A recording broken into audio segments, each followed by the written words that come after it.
Good morning children. बच्चों, आज मैं हिंदी की अध्यापिका आपको हिंदी साहित्य में पाठ 1 राग की रस्सी और हिंदी व्याकरण में पाठ 1 भाषा का पुनः अवलोकन करवाने जा रही हूँ। जैसा कि आप बच्चों जानते हैं, आपका यूनिट एग्ज़ाम 1 अगस्त से स्टार्ट होने वाला है, तो इसलिए मैं आपको इस पाठ का पुनः अवलोकन करवाने जा रही हूँ। तो बच्चों, हम पाठ है राग की रस्सी।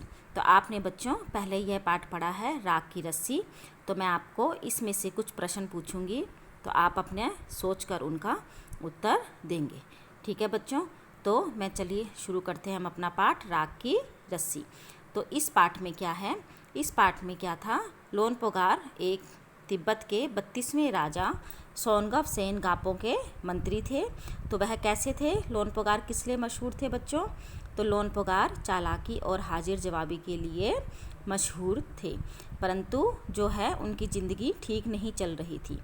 तो बच्चों, क्यों ठीक नहीं चल रही थी उनकी ज़िंदगी? क्यों? क्योंकि उनका एक बेटा था। वह बेटा बहुत ही क्या था, सीधा साधा था। ठीक है, बहुत ही भोला और सीधा साधा था। होशियारी उसे छूकर भी नहीं गई थी, मतलब वह बिल्कुल भी होशियार नहीं था, वह बहुत ही सीधा साधा था। इसलिए लोनपोगार चिंतित था कि मेरे बाद इसका काम कैसे चलेगा। लोनपोगार तो बहुत चालाक था, परंतु जो उसका बेटा है वह बहुत ही सीधा साधा था। ठीक है, इसलिए वह चिंता में रहता था। तो एक दिन लोनपोगार ने एक उपाय सोचा। क्या उपाय सोचा उसने? अब क्या सोचा बच्चों उसने उपाय? क्या उपाय सोचा था? हाँ, तो क्या उपाय सोचा था उसने अपने बेटे को 100 भेड़ें देकर कहा कि तुम इन्हें शहर लेकर जाओ, परंतु इन्हें वहाँ पर मारना नहीं है और बेचना भी नहीं है। और क्या करना है तुमने? इन्हें वापस लेके आना है भेड़ों को, किसके साथ? 100 जौ के बोरों के साथ। ठीक है, मतलब उन्हें भेड़ों को ना तो तुम बेचोगे ना तुम मारोगे, कहीं तुम उन्हें बेचकर और मारकर पैसा लो और उसके बाद तुम 100 जौ के बोरे खरीदो। तो उसने कहा ऐसा तुमने बिल्कुल नहीं करना, तुमने 100 जौ के बोरे के साथ इन भेड़ों को भी वापस लाना है। और अपने बेटे को शहर की तरफ भेज दिया। लोनपोगार का बेटा शहर पहुंच गया। ठीक है, मगर इतने बोरे वो कैसे खरीदे, वह बहुत ही क्या था, चिंता में था। इसके लिए वो कहाँ बैठ गया बच्चों? कहाँ बैठा वो? एक सड़क के किनारे बैठ गया। ठीक है, अब वह वहाँ पर बैठ के दुखी था। तो उसी समय क्या हुआ, वहाँ पर एक लड़की आ खड़ी हुई। ठीक है, उस लड़की ने क्या किया, क्या देखा उस लड़की ने वहाँ पर? क्या देखा बच्चों? उसने देखा कि जो लड़का है वह बहुत क्या है, दुखी है।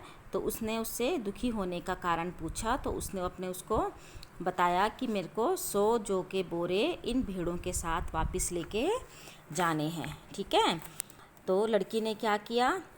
तो लड़की ने क्या किया बच्चों? क्या किया था लड़की ने? बताओ, क्या किया था लड़की ने? लड़की ने क्या किया? उन भेड़ों के क्या करे, ये भेड़ हैं तो इनके क्या करे, बाल उतार दिए। ठीक है, और बाल उतार कर उन्हें क्या किया, बाजार में बेच दिया। इनके बाल बिकते हैं ना भेड़ों के। ठीक है, तो उनके उनसे जो पैसे मिले उस लड़की ने उससे उनके क्या करा, बोरे 100 जौ के बोरे खरीद कर लोनपोगार के बेटे को दे दिए और उसे कहा कि इन्हें लेकर तुम वापस अपने घर जाओ। ठीक है, अब लड़का जो है वो अपने वापस घर लेकर आ गया, 100 जौ के बोरे और भेड़ों को वापस लेकर आ गया। तो लेकिन जो लोनपोगार है उसने सोचा कि यह काम मेरे बेटे ने नहीं किया। ठीक है, यह उसने काम किसी लड़की की मदद से किया है, तब भी वह खुश नहीं हुआ। तो उसने क्या किया, उसने फिर से अपने बेटे को बुलाकर कहा कि पिछली बार तुमने भेड़ों के बाल उतार कर बेचना मुझे ज़रा भी पसंद नहीं आया, कि पिछली बार तुमने भेड़ों के बाल उतार कर उन्हें बेचा था, वह मुझे पसंद नहीं आया था। अब तुम इन्हें दोबारा लेकर जाओ, उन्हीं भेड़ों को। अब लोनपोगार ने सोचा कि बाल तो इसने उतार दिए उसे उतार कर तो इसने बेच दिया, अब ये दोबारा कह रहा है कि इन्हीं भेड़ों को लेकर दोबारा जाओ, कि अब तो बाल है नहीं उसके, अब वो क्या बेचेगा। ठीक है, और फिर इनके साथ तुम सो जो आओगे। तो लड़के को क्या हुआ, वहीं जाकर शहर पर एक उसी जगह पर बैठ गया। ना उसे यकीन था कि वह लड़की फिर उसकी मदद के लिए आएगी।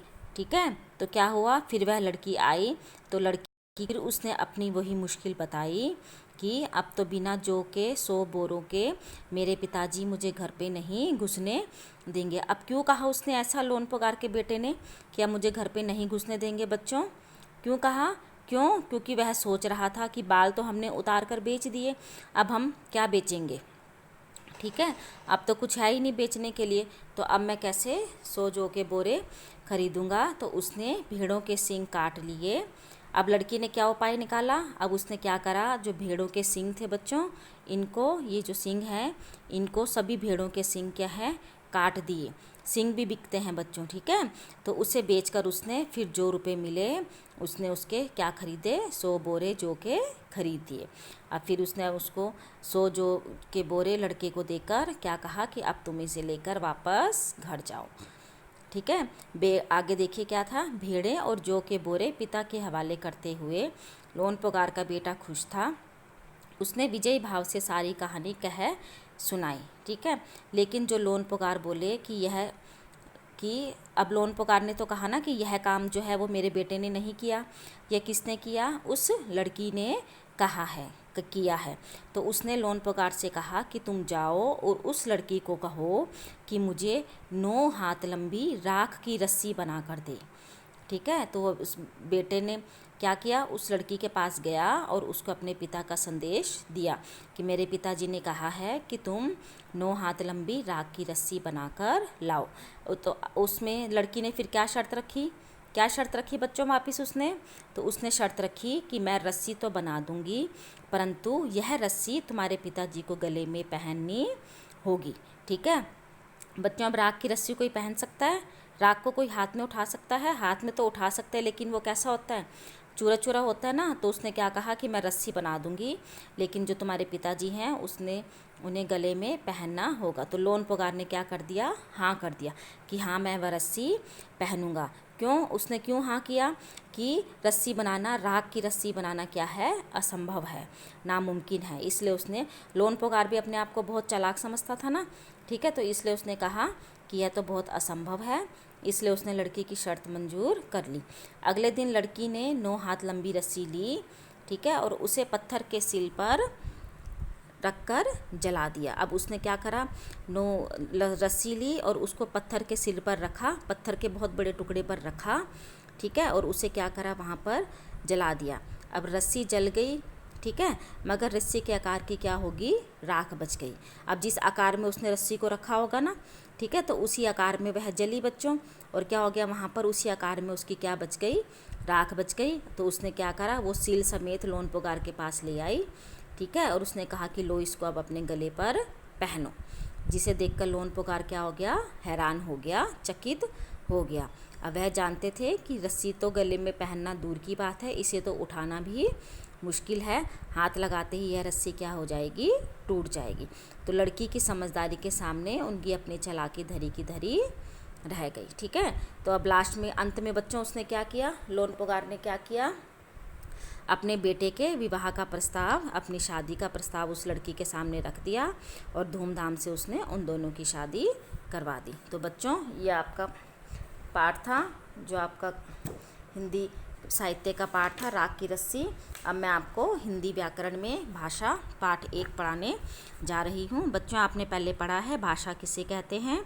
तो बच्चों भाषा किसे कहते हैं, जब हम अपने मन के विचारों को, ठीक है, हम अपने मन से कुछ बोलना चाहते हैं, ठीक है, अपने विचारों को एक दूसरे के सामने व्यक्त करना चाहते हैं, तो उसे हम क्या कहते हैं बच्चों, भाषा कहते हैं। अब यहाँ पर देखिए, यहाँ पर जो अध्यापिका है, ठीक है, वो कक्षा में बच्चों को क्या कर रही है, पढ़ा रही है। यहाँ पर जी क्या कर रहे हैं, भाषण दे रहे हैं। यहाँ पर क्या है, लड़की लिख रही है, ठीक है, और ये आपस में क्या चीज कर रहे हैं बच्चों, बातचीत कर रहे हैं। तो देखिए चित्र 1 में अध्यापिका में कक्षा बोलकर पढ़ा रही है, ठीक है, आप मुंह से बोल रही है, ठीक है, और चित्र 2 में नेताजी जनता के सामने मुख से बोलकर भाषण दे रहे हैं, मुंह से बोलकर भाषण दे रहे हैं। जो लड़की है वो पत्र लिखकर अपने विचार लिख रही है, व्यक्त कर रही है, और परिवार के सदस्य आपस में क्या कर रहे हैं, बातें कर रहे हैं। तो बच्चों, भाषा क्या होती है? वह साधन जिसके द्वारा हम दूसरों तक विचार पहुंचा सकते हैं, उन विचारों को जानने और दूसरे विचारों को जान सकते हैं, उसे हम क्या कहते हैं? भाषा कहते हैं। तो भाषा को हम कैसे व्यक्त कर सकते हैं? बोलकर और लिखकर व्यक्त कर सकते हैं, प्रकट कर सकते हैं। तो भाषा के दो रूप कौन से होते हैं बच्चों?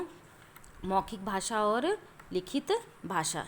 ठीक है, तो भाषा के दो रूप कौन से हुए? मौखिक भाषा और लिखित भाषा, बोलकर और लिखकर। देखिए, भाषा के रूप कौन से हो गए? मौखिक भाषा और लिखित भाषा। ठीक है, एक सांकेतिक भाषा भी होता है बच्चों, जो ट्रैफिक पुलिस वाले करते हैं ना, संकेत के द्वारा, इशारों के द्वारा, तो उसे सांकेतिक भाषा भी कहते हैं। ठीक है, तो मौखिक भाषा क्या है?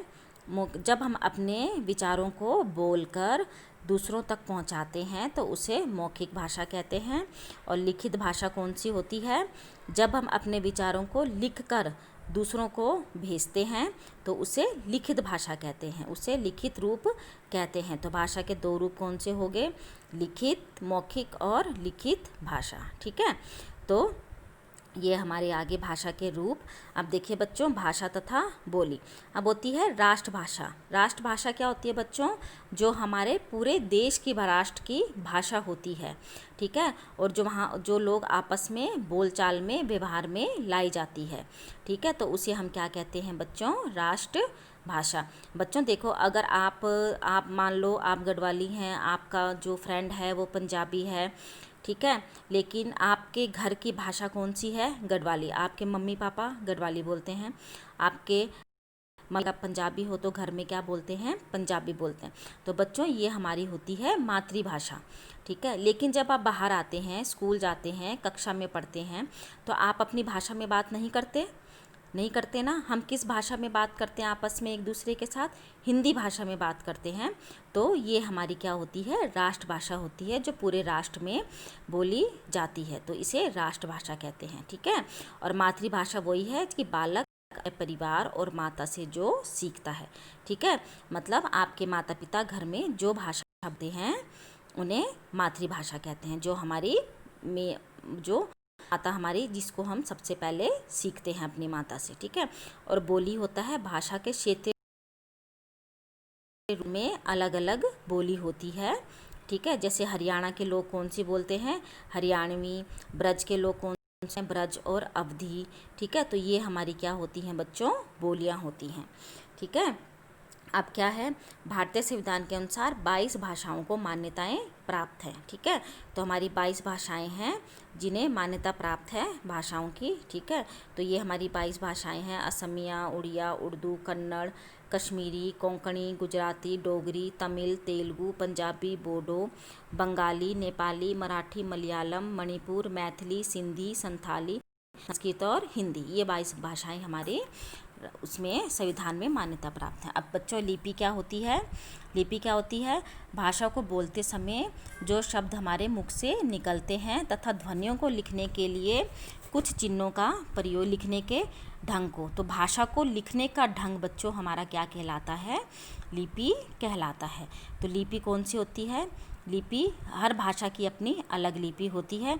हिंदी की देवनागरी, पंजाबी की गुरुमुखी, संस्कृत की देवनागरी, अंग्रेजी की रोमन, ऐसे लिपि होती है। ठीक है, व्याकरण क्या होता है बच्चों? बोलते, लिखते और पढ़ते समय जिस भाषा का प्रयोग होता है वह शुद्ध है या नहीं, इसका ज्ञान हमें व्याकरण से होता है। ठीक है, अब जैसे मीरा गाना गा रहा है, बच्चों आपको सुनने पे ही देखो ये गलत लग रहा है। क्यों? क्योंकि मीरा लड़की है, तो यहाँ पे क्या आना था? मीरा गाना गा रही है। ठीक है, तो शुद्ध रूप इसका ये है।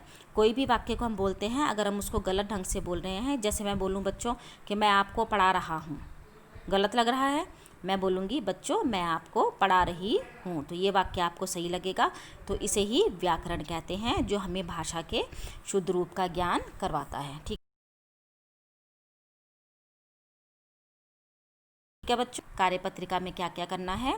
ठीक है, आपने राख की रस्सी के शब्द अर्थ लिखने हैं, रिक्त स्थान दिए हैं आपको। ठीक है, आपने रिक्त स्थान भरने हैं। उसके बाद सही गलत का आपने निशान लगाना है। वाक्य बनाने हैं आपने, खुश आप बीती और रस्सी का, और इन प्रश्नों के उत्तर देने हैं। लोन पुकार कौन था, लोन पुकार ने लड़की से क्या बनाने को कहा। ठीक है, उसके बाद भाषा का पुनरावृत्ति कार्य है, आपने इसके रिक्त स्थान करने हैं, सही गलत का निशान लगाना है। भारतीय संविधान में किन्हीं 4 भाषाओं के सिर्फ नाम लिखने हैं आपने, 4 भाषाओं के लिखने हैं बच्चों। ठीक है, और हिंदी में भाषाओं की लिपि लिखनी है, हिंदी की, उर्दू की, नेपाली की और पंजाबी की। ठीक है बच्चों, ये आपकी कार्यपत्रिका थी। धन्यवाद।